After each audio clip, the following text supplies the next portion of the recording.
Cinta Kajian Sunnah. Bismillahirrahmanirrahim. Innal hamdalillah nahmaduhu wa nasta'inuhu wa nastaghfiruh wa na'udzu billahi min shururi anfusina wa min sayyiati a'malina. May yahdihillahu fala mudilla lahu wa may yudlil fala hadiya lahu. Asyhadu an la ilaha illallah wahdahu la syarika lah wa asyhadu anna Muhammadan 'abduhu wa rasuluhu. Allahumma salli ala Muhammadin wa ala ali Muhammad kama sallaita ala Ibrahim wa ala ali Ibrahim innaka Hamidum Majid. Allahumma barik ala Muhammadin wa ala ali Muhammad kama barakta ala Ibrahim wa ala ali Ibrahim innaka Hamidum Majid. Amma ba'd, fa inna asdaqal hadis kitabullah wa khairal hadi hadi Muhammadin sallallahu alaihi wasallam wa syarrul umuri muhdatsatuha fa inna kulla muhdatsatin bid'ah wa kulla bid'atin dhalalah wa kulla dhalalatin finnar. Ayuhal ikhwah, pada pertemuan yang dahulu sudah jelaskan tentang kewajiban berbakti dan berbuat baik kepada kedua orang tua yang berdasarkan dan bersandarkan kepada ayat-ayat Al-Quran dan juga beberapa penjelasan daripada ahli tafsir. Selanjutnya akan dibacakan di sini hadis-hadis yang memotivasi, yang mendorong kita dan bahkan mewajibkan kepada kita untuk berbuat baik dan berbakti kepada orang tua. Berbakti dan berbuat baik kepada kedua orang tua sebagaimana telah dijelaskan merupakan perkara wajib yang banyak diabaikan oleh manusia. Ya, banyaklah dalih ataupun alasan yang menjadi penyebab mereka itu kurang berbakti dan kurang berbuat baik kepada kedua orang tua. Banyak manusia yang belum bahkan tidak berusaha untuk melakukan kewajiban mereka tersebut dengan sebaik-baiknya, yaitu dalam rangka menunaikan hak kedua orang tua mereka.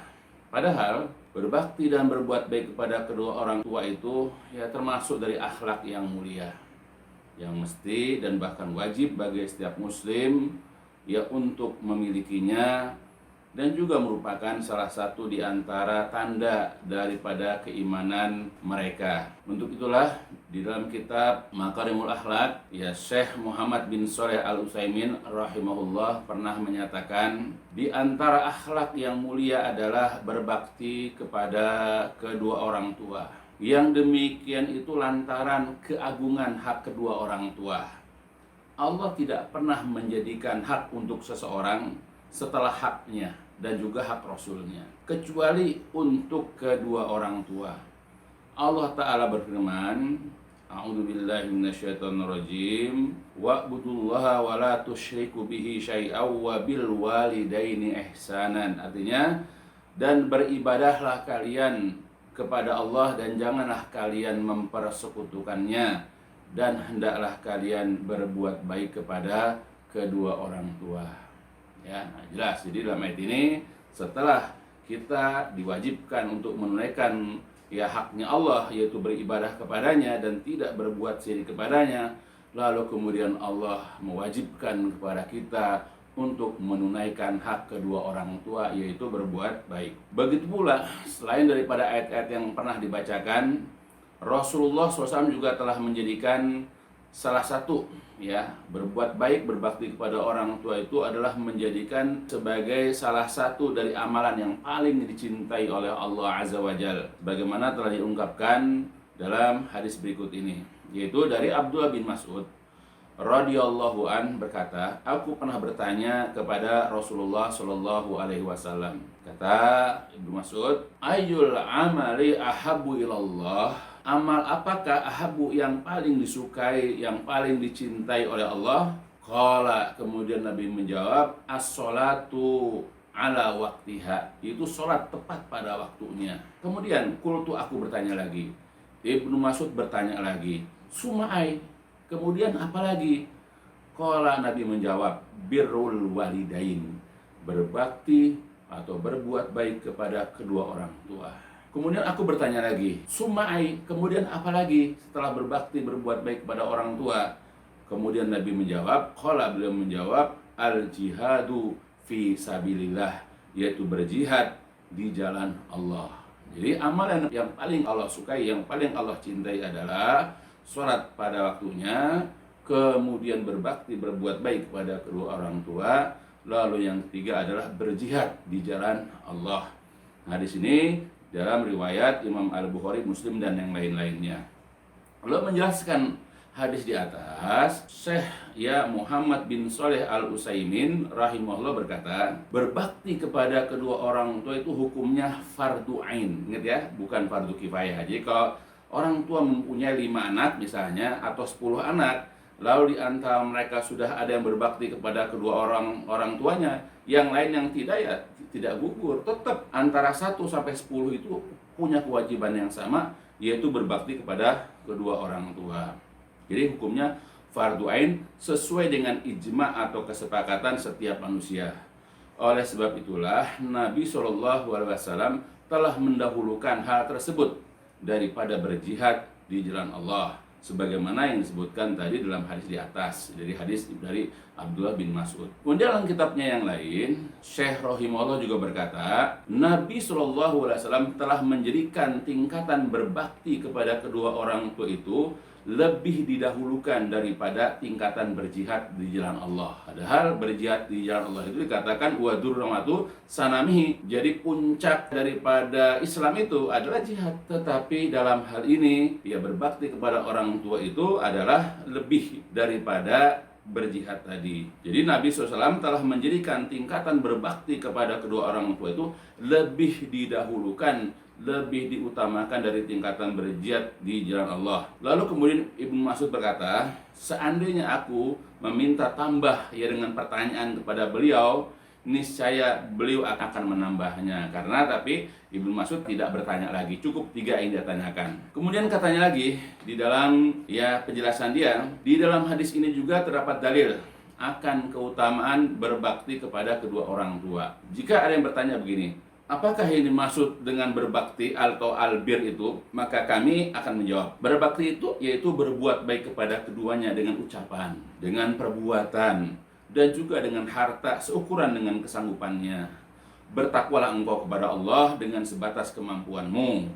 Nah, lawan daripada hal tersebut, lawan daripada berbuat baik kepada kedua orang tua adalah perbuatan durhaka. Ya, jadi yang dikatakan berbuat baik kepada orang tua itu adalah pertama, ia dengan ucapan. Kalau bicara tuh yang lemah lembut, jangan suara lebih keras daripada orang tua dan seterusnya.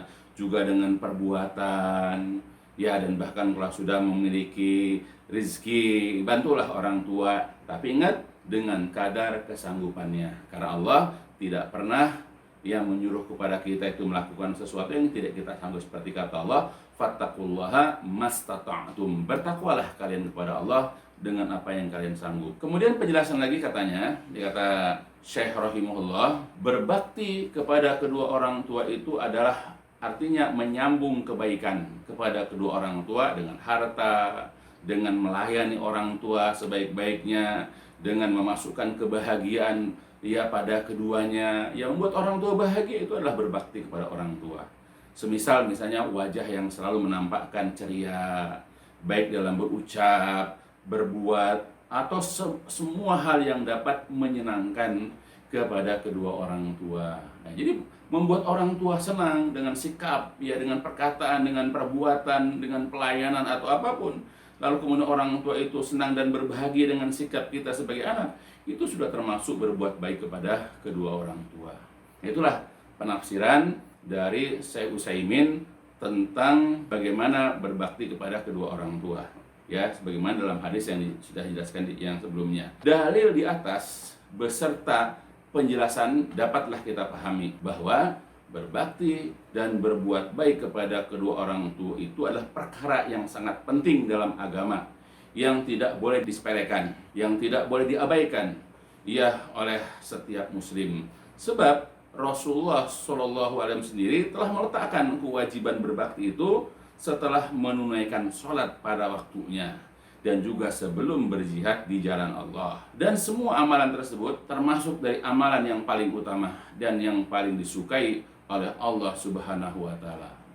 Jadi harus kita pahami betul bahwa berbakti sama orang tua itu dia di bawah ya dari kewajiban sholat, yaitu kepada Allah beribadah, kemudian juga ya dia lebih tinggi daripada berjihad, berada di tengah-tengahnya. Jihad di jalan Allah adalah merupakan fardu kifayah. Maka berbakti dan berbuat baik kepada kedua orang tua harus didahulukan darinya. Jadi sudah mafhum dalam ijma bahwa berjihad itu hukumnya adalah fardu kifayah. Fardu tetapi kifayah. Kalau sudah ada yang menunaikan, yang lain yang tidak menunaikan, dia tidak berdosa. Nah, sekarang berbakti sama orang tua itu adalah wajib atau fardu ain. Maka fardu ain itu lebih didahulukan. Ya, sebab berbakti kepada kedua orang tua itu merupakan fardu ain.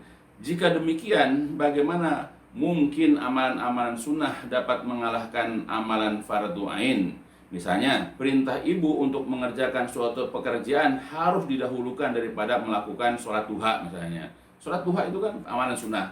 Kemudian pada saat itu orang tua atau ibu menyuruh untuk pergi ke warung misalnya. Maka lebih berutama adalah mengikuti perintah ibu untuk pergi ke warung misalnya, daripada melakukan sholat duha misalnya. Itu contoh. Pergi ke rumah paman di suatu tempat yang jauh lantaran perintah ayah harus dikedepankan daripada mengerjakan puasa atau saum Senin atau Kemis dan lain sebagainya. Jadi ketika ayah menyuruh seorang anak untuk datang ke rumah adik ayah atau paman untuk memberikan sesuatu, dan kebetulan saat itu dia sedang berpuasa, ya Senin ya atau puasa Kemis atau puasa-puasa sunnah, maka mendahulukan perintah orang tua, perintah ayah adalah lebih didahulukan daripada puasa sunnah tersebut. Nah, seperti itulah ya. Jadi fardu ain saja mengalahkan fardu kifayah, apalagi ya di sini amalan-amalan sunnah, apalagi amalan yang mubah misalnya.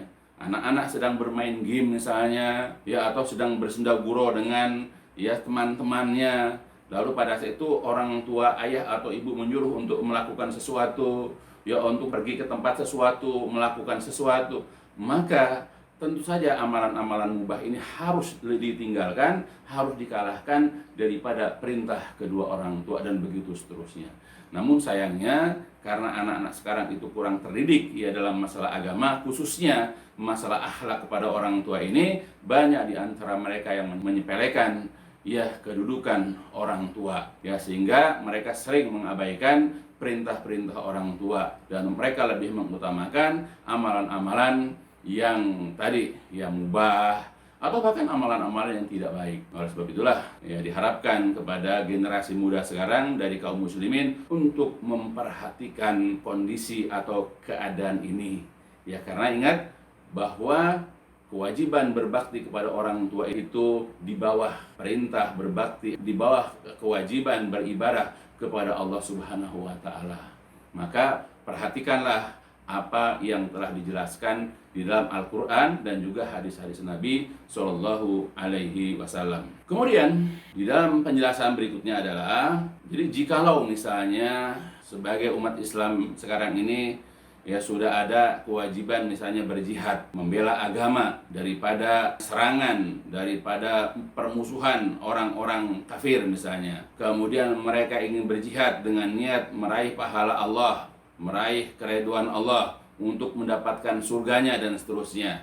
Nah, kewajiban berjihad ini ya harus dengan seizin, sepengetahuan daripada kedua orang tua. Dan bahkan jika ada seorang pemuda yang sangat ingin berjihad di jalan Allah untuk memerangi kaum kafirin yang dengannya bisa jadi ia terbunuh, namun ia masih memiliki kedua orang tua atau mungkin salah satu di antara keduanya, maka Rasulullah SAW ya niscaya akan menolaknya dan akan menyuruh pemuda itu untuk kembali menemui keduanya lalu berjihad pada keduanya, yakni maksud adalah berbakti dan berbuat baik kepada keduanya dengan penuh kesungguhan. Padahal jihad di jalan Allah ini mempunyai kedudukan yang sangat besar dalam Islam dan memiliki banyak sekali keutamaan dan faedahnya. Jadi kalau kita belajar kitab fikih, ya kita baca kitab-kitab hadis, kita akan lihat keutamaan berjihad di jalan Allah. Ya, tetapi ketika ada seseorang ingin meraih keutamaan berjihad, ya kemudian dia masih memiliki kedua orang tua, maka berbakti kepada orang tua itu lebih didahulukan. Maka Rasulullah pun dahulu menolak ya pemuda yang ingin berjihad ketika kedua orang tuanya masih hidup, kecuali jika keduanya telah memperkenankan. Jadi kalau kedua orang tuanya, ayah atau ibunya sudah mengizinkan, memperkenankan dan mengizinkan pemuda itu untuk berjihad di jalan Allah dalam rangka membela dan meninggikan agama Allah, atau musuh sudah berada di tengah-tengah kaum muslimin dan siap menghancurkan mereka, maka hal tersebut tidak lagi dibutuhkan izin keduanya. Nah, apa yang dijelaskan di sini sebagaimana ya pernah dituangkan dalam hadis dalam kitab hadis Bukhari, Muslim, dan lain-lainnya. Dari Abdullah bin Amr bin Al-As radhiyallahu anhu berkata, pernah datang seseorang kepada Nabi Shallallahu alaihi wasallam. Kemudian dia meminta izin kepada beliau untuk pergi berjihad. Lalu kemudian Nabi Shallallahu alaihi wasallam bertanya,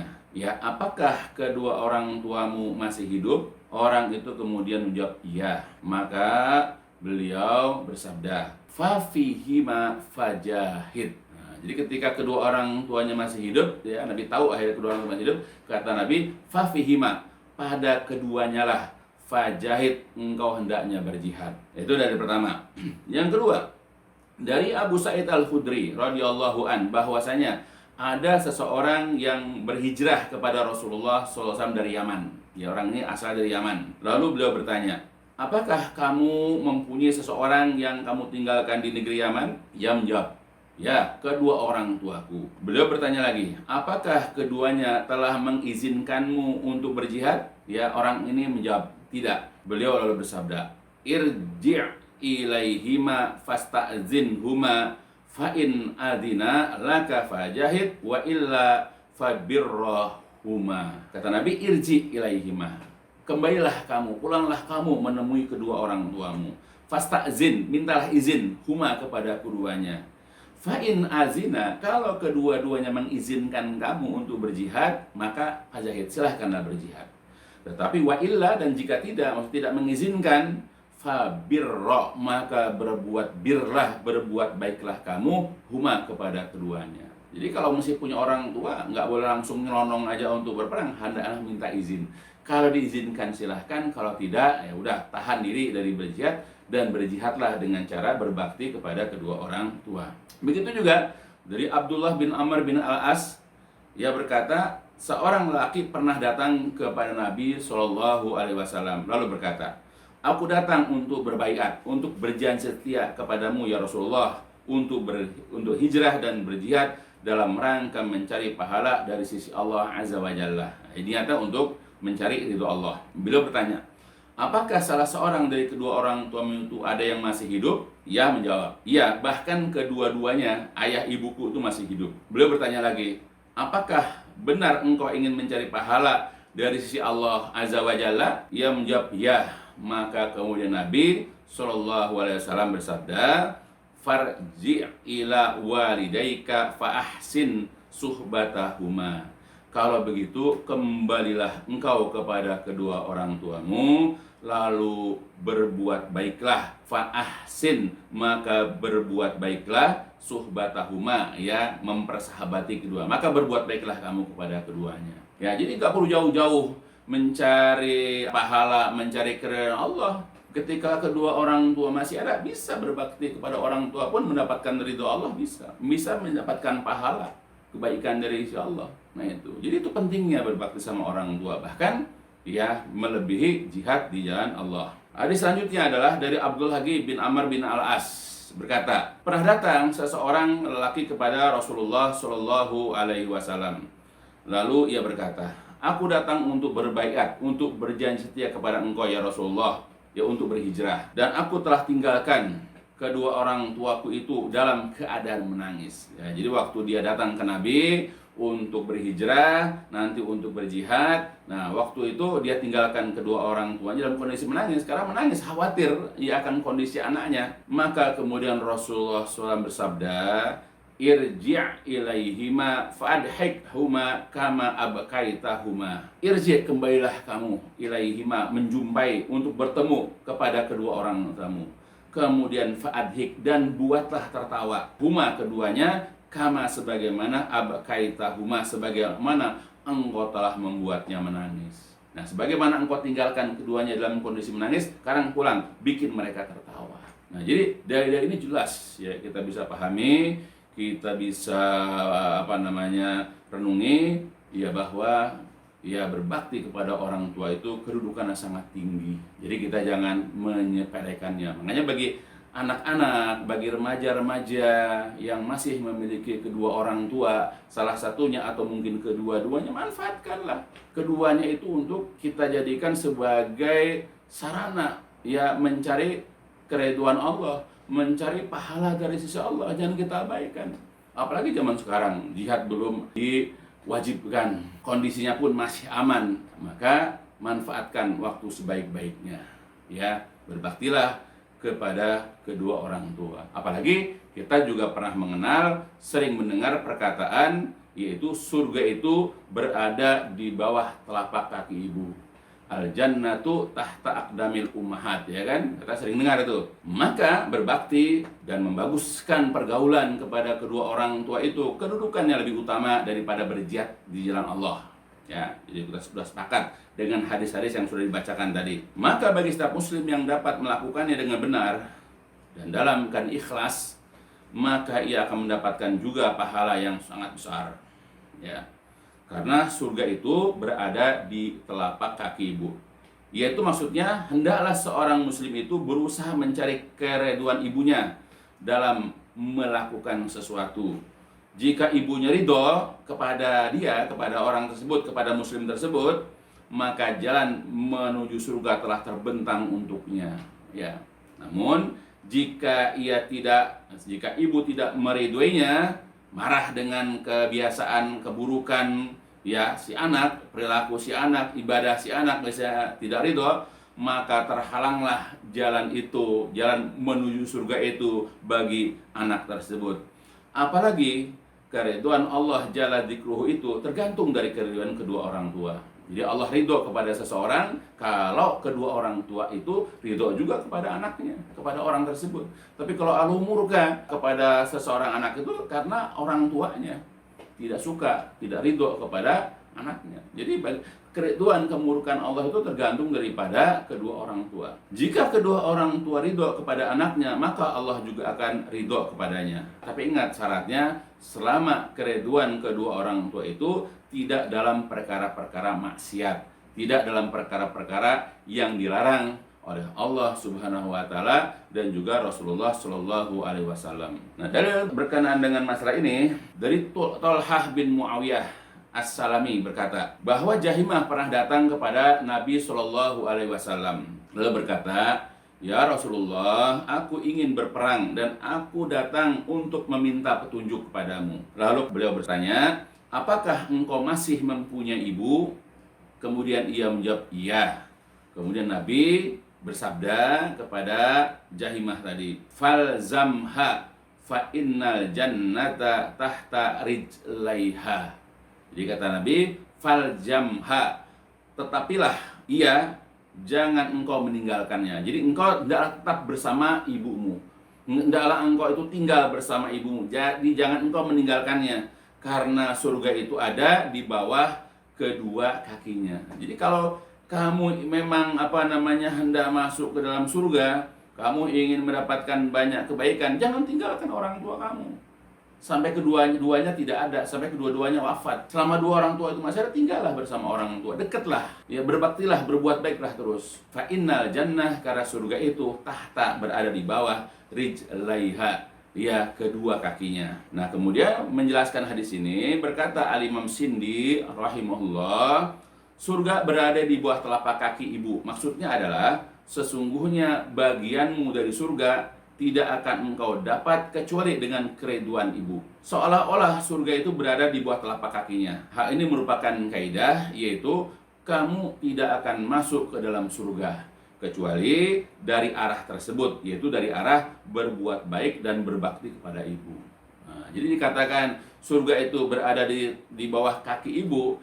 Maksudnya adalah ya kita ini bisa masuk ke dalam surga dari arah tersebut. Dari arah apa? Dari arah berbuat baik, dari arah berbakti. Jangan buat ibu itu bersedih, jangan membuat ibu itu gundah, jangan membuat ibu itu tersinggung atau mengalami kesulitan-kesulitan baik lahir ataupun batin.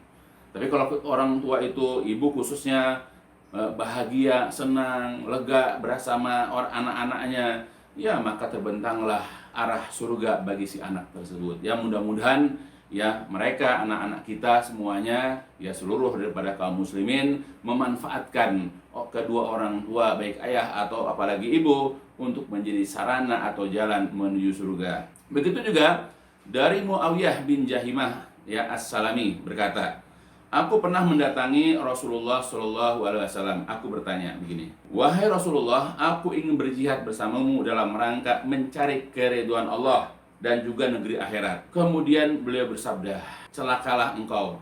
Apakah ibu masih hidup? Aku menjawab, kata Muawiyah, ya. Beliau bersabda, maka berbuat baiklah kepadanya. Lalu aku mendatangi beliau lagi dari arah yang lain. Ya, aku berkata, wahai Rasulullah, aku ingin berjihad bersamamu dalam rangka mencari keridhaan Allah dan negeri akhirat. Beliau berkata lagi, celakalah engkau. Apakah ibu masih hidup? Aku menjawab, ya Rasulullah. Beliau bersabda, maka berbuat baiklah engkau kepadanya. Lalu aku juga mendatangi beliau dari arah depan. Aku berkata lagi, wahai Rasulullah, aku ingin berjihad bersamamu dalam rangka mencari keridhaan Allah dan mencari negeri akhirat. Beliau bersabda, celakalah engkau. Apakah ibu masih hidup? Aku menjawab, ya wahai Rasulullah. Kemudian Rasul menjawab, waihak ilzam rijlaka fasammal jannah. Celakalah engkau, janganlah engkau meninggalkannya, jangan engkau meninggalkan ibumu, karena di sanalah surga itu letaknya. Ya, jadi kalau kita perhatikan dalam hadis ini, ya seorang sahabat Muawiyah bin Jahimah, ya sampai 3 kali datang kepada Rasulullah untuk meminta izin berjihad. Tujuannya mencari ridha Allah, tujuannya adalah untuk mencari negeri akhirat. Dan Rasul mengatakan, celakalah kamu. Ditanyakan, apakah ibu masih ada? Ya. Nah, kemudian akhirnya Rasul mengatakan, waihaka, celakalah engkau, ya, ilzam, ya, lazimkanlah, tetaplah kamu, ya, di dekat rijlah, kaki ibumu. Jadi jangan jauh-jauh dari kaki ibu, deketin terus ibu. Karena fasama, di sanalah ya al-jannah. Jadi kalau kita selama ini mengharapkan, mendambakan, ya bercita-cita masuk ke dalam surga, ada ibulah cari surga itu. Jangan sia-siakan. Jangan bikin ibu nggak betah di samping kita, karena mulut kita tajam, karena perilaku kita tidak baik, karena semua perilaku kita menyebalkannya. Bikin orang tua kita, khusus ibu itu, menjadi orang yang betah, kerasan berada di sekitar kita.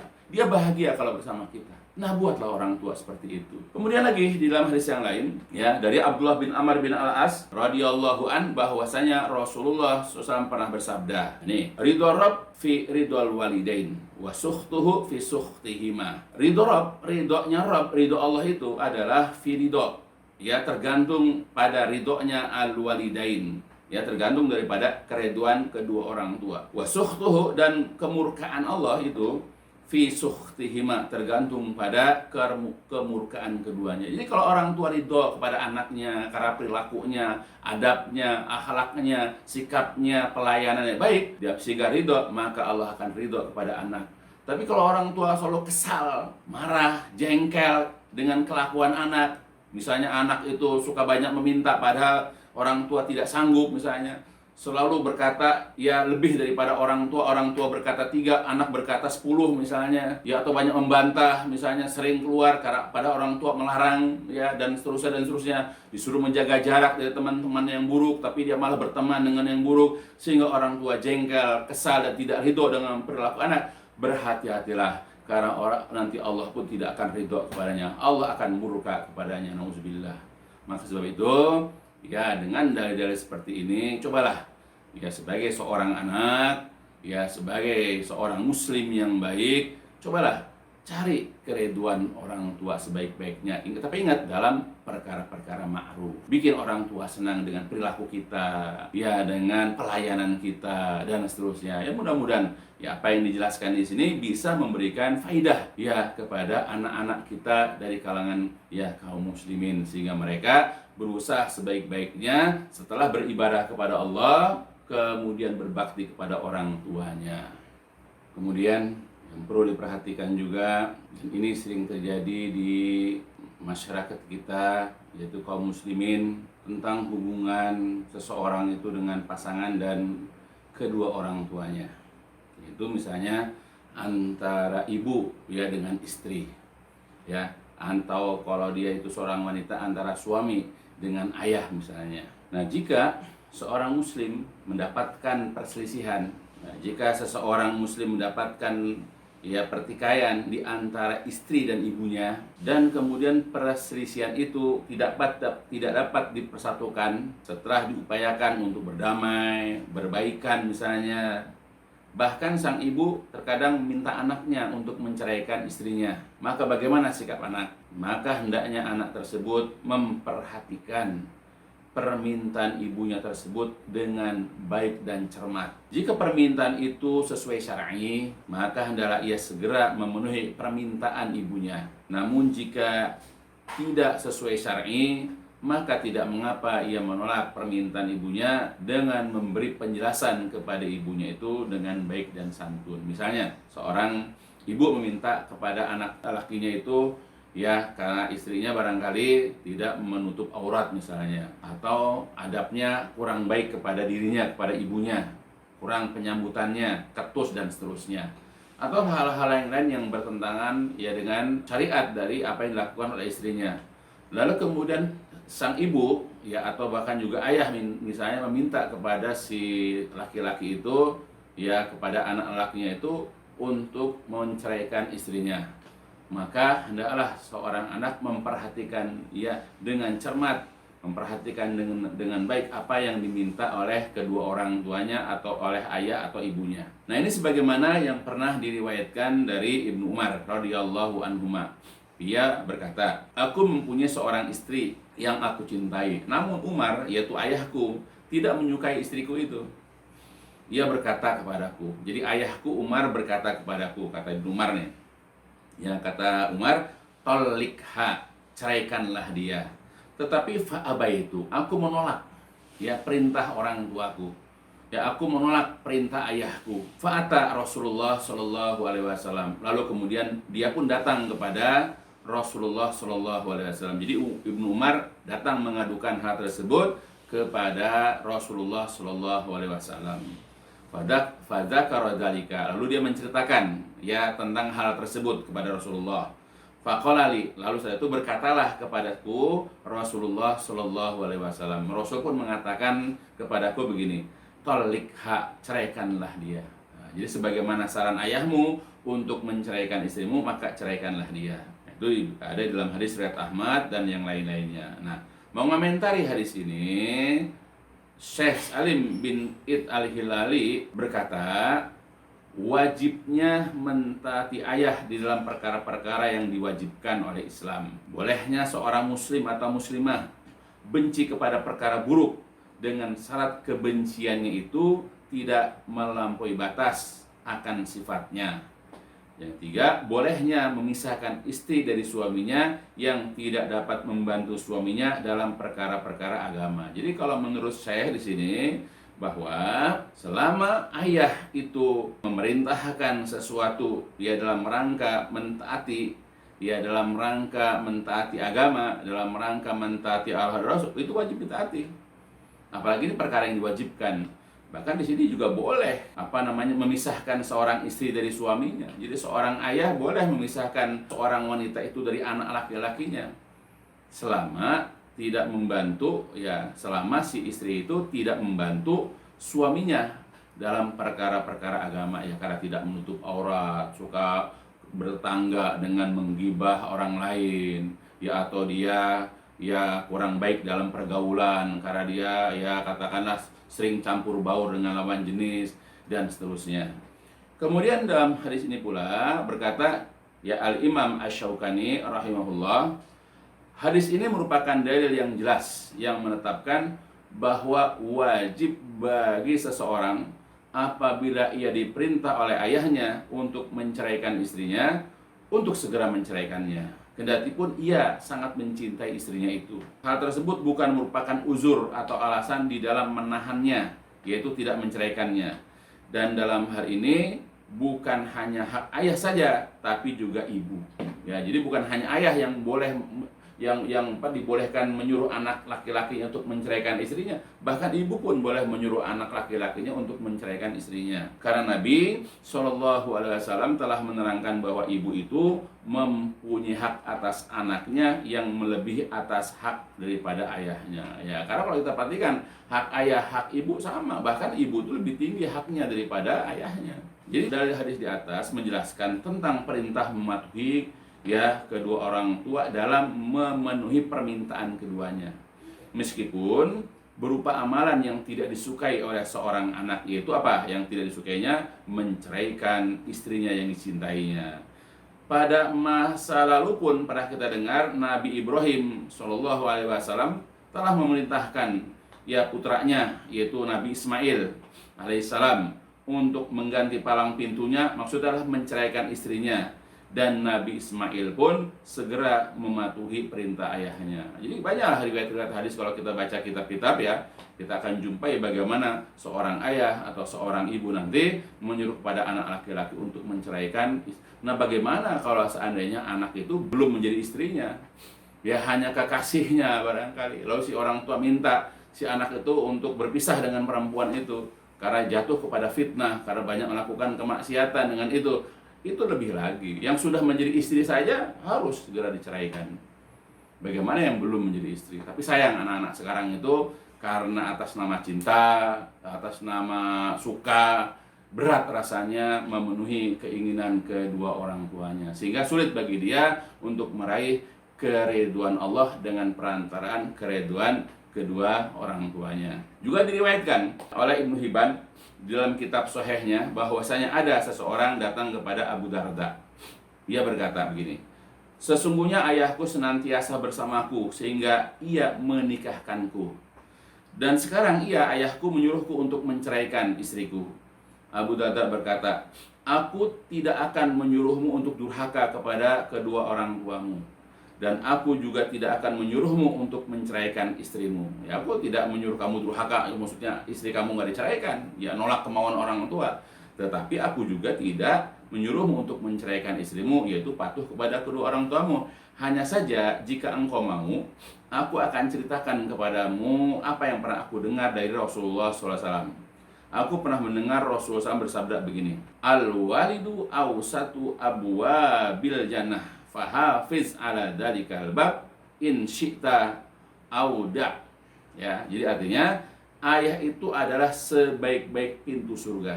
Maka jagalah pintu itu jika engkau mau, atau tinggalkanlah. Ya, jadi artinya ayah itu ada sebaik-baik pintu surga. Jadi kamu kalau mau masuk rumah saja harus lewat pintu. Jadi kita pun kalau ingin masuk surga harus lewat pintu, dan pintu yang terbaik itu adalah orang tua, ayah. Nah, makanya engkau jagalah pintu itu, maksudnya ikutin kemauan ayahmu, atau kalau kamu enggak silahkan. Itu juga lagi dari yang lain. Dari Abu Darda radhiyallahu an bahwasanya ada seorang pernah datang kepadanya lalu berkata, "Sesungguhnya aku memiliki seorang istri, namun ibuku," di sini ibu, "menyuruhku untuk menceraikannya." Abu Darda berkata, "Aku pernah mendengar Rasulullah SAW bersabda, Al-walidu awsatu abwabil jannah, fa in syi'ta fa'adi dalikal bab awih fazhu." Ayah itu adalah sebaik-baik pintu surga, maka biarkanlah pintu itu jika engkau mau, atau jagalah. Yang bersama dengan penjelasan hadis di atas. Cuma kalau yang pertama itu adalah ayah, yang kedua adalah ibu. Nah, kemudian menafsirkan hadis di atas, menjelaskan hadis di atas, berkatalah Syekh Muhammad bin Shaleh Al-Utsaimin rahimahullah, demikian pula hadis yang lain tentang seorang wanita yang menyuruh putranya untuk menceraikan istrinya.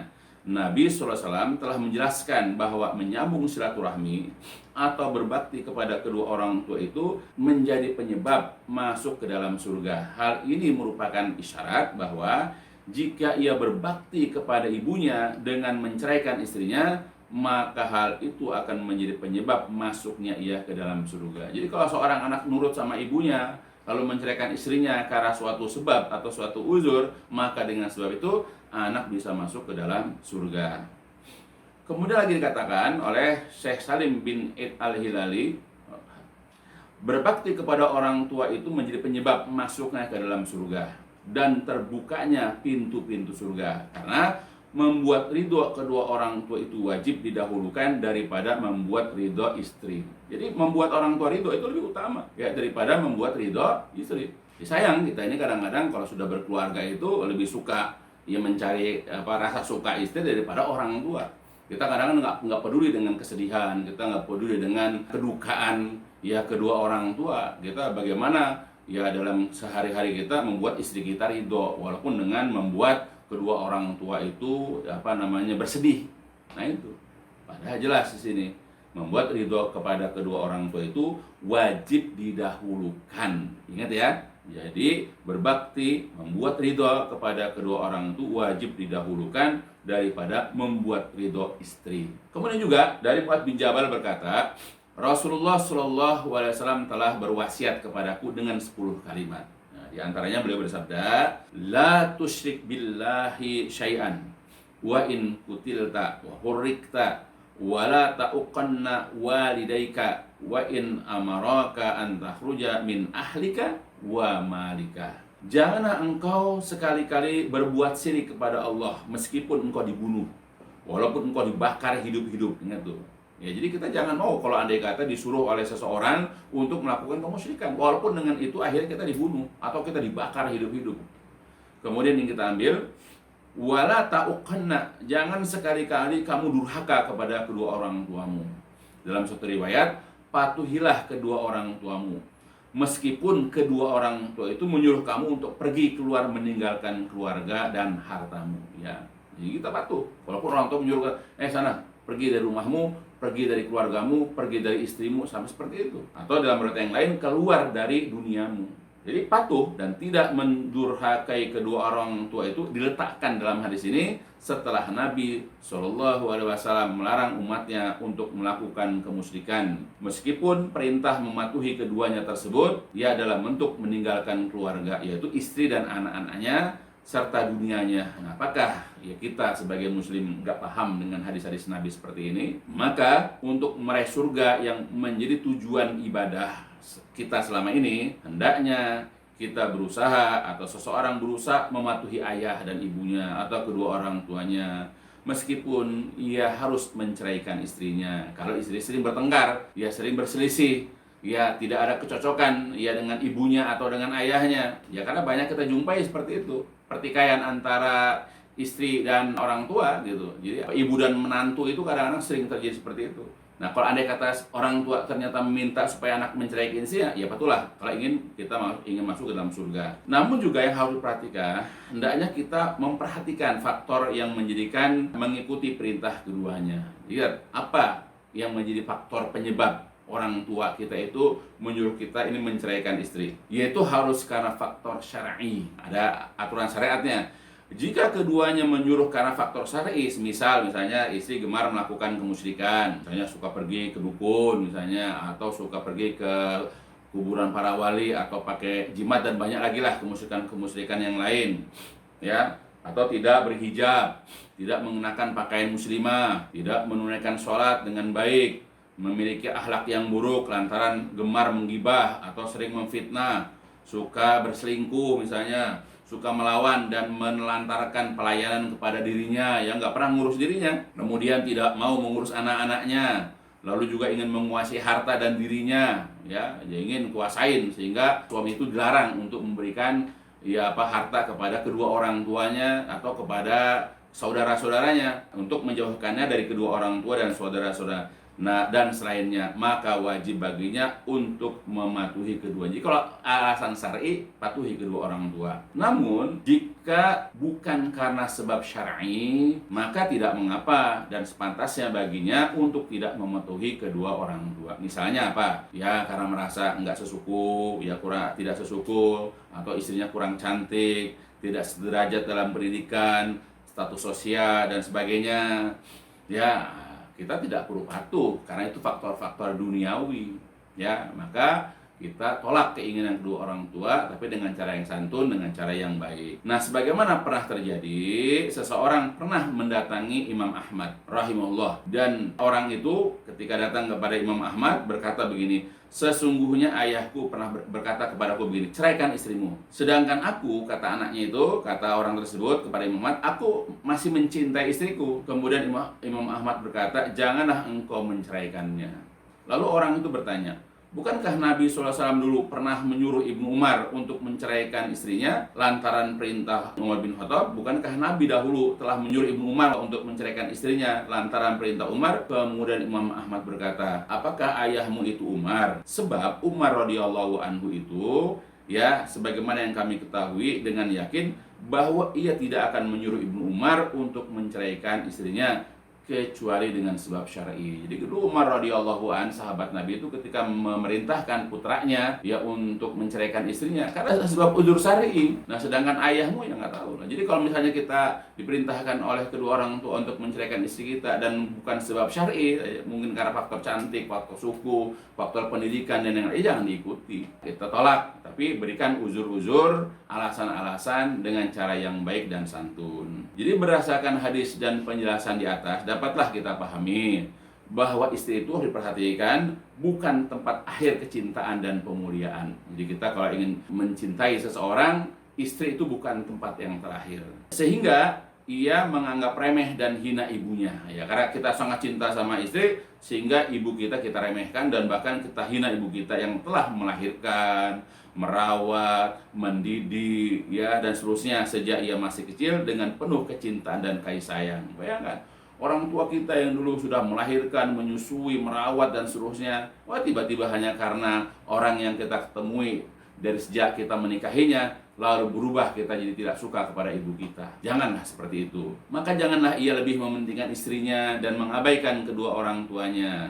Karena ingat, ikatan kepada kedua orang tua itu adalah ikatan darah, ikatan nyawa, ikatan cinta, pengorbanan dan keturunan. Dan tidak ada kita mengatakan dia adalah bekas ibuku, dia adalah bekas ayahku. Enggak ada. Karena selama-lamanya titel kita sebagai putra ayah kita, anak dari ibu kita, tidak akan pernah putus.